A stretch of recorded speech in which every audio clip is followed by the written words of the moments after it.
అందరికీ నమస్కారం. నా కొండల్లో కోనల్లో 3648 కిలోమీటర్ల సుదీర్ఘ పాదయాత్ర అన్న.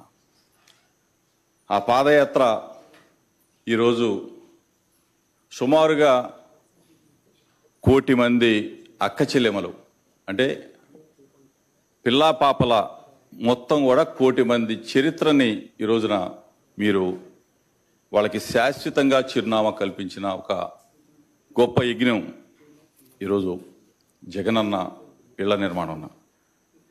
ఈరోజు నిజంగా ఒక గ్రామం ఏర్పడాలంటే 50 సంవత్సరాలు 100 సంవత్సరాలు ఆ గ్రామ చరిత్ర.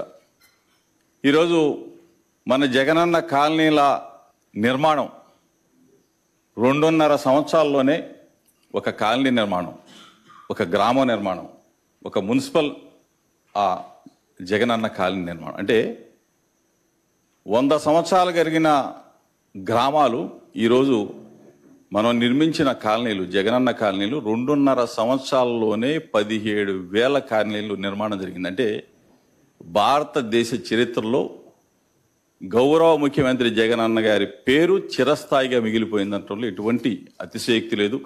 మీరు మీ చల్లని దీవెనలు, మీ మనసు, మీ వెన్నలాంటి మనసు, అంటే సాధ్యం ఎవరికి సాధ్యం కాదన్న. ఎవరిస్తారు? ఒక 10,000 ఇళ్ళు కడతారు, లేకపోతే 1,00,000 ఇళ్ళు కడతారు. భారతదేశ చరిత్ర చూసుకోండి.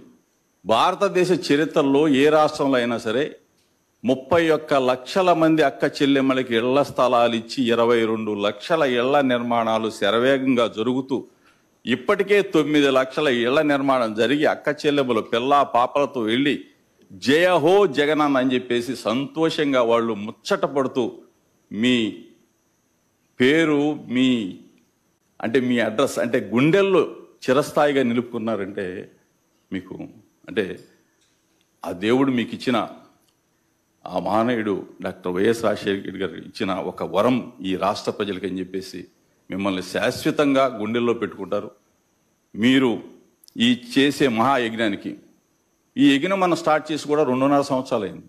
ఎంతమంది మారీచులు అడ్డుపడినా సరే ఈ యజ్ఞం ఆగదు. మీరు ఏ విధంగా అయితే 31 లక్షల ఇళ్ల నిర్మాణం, అంటే ఆ రోజు మరి పాదయాత్రలో చెప్పింది 25 లక్షలే అయినా సరే ఈ రోజున 31 లక్షల మందికి ఇళ్ల స్థలాలు ఇచ్చాం.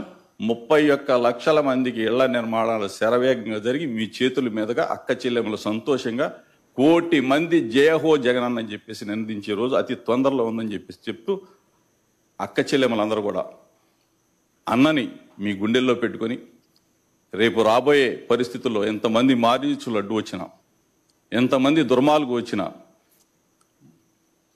జగనన్న మన సొంతం, జగనన్న మావాడు, జగనన్న మా అన్న, మా తమ్ముడు, మా బిడ్డగా మీరందరూ కూడా రాష్ట్ర ప్రజలందరూ కూడా గర్వంగా చూసుకుంటున్నారన్న. తప్పనిసరిగా దేవుడు ఆశీస్సులు మీకు నిండు నూరేళ్లు ఉంటాయని చెప్పేసి కోరుకుంటూ ఈరోజు ఇటువంటి మంచి కార్యక్రమానికి శ్రీకారం చుట్టిన మిమ్మల్ని అభినందిస్తూ సెలవు తీసుకుంటాను.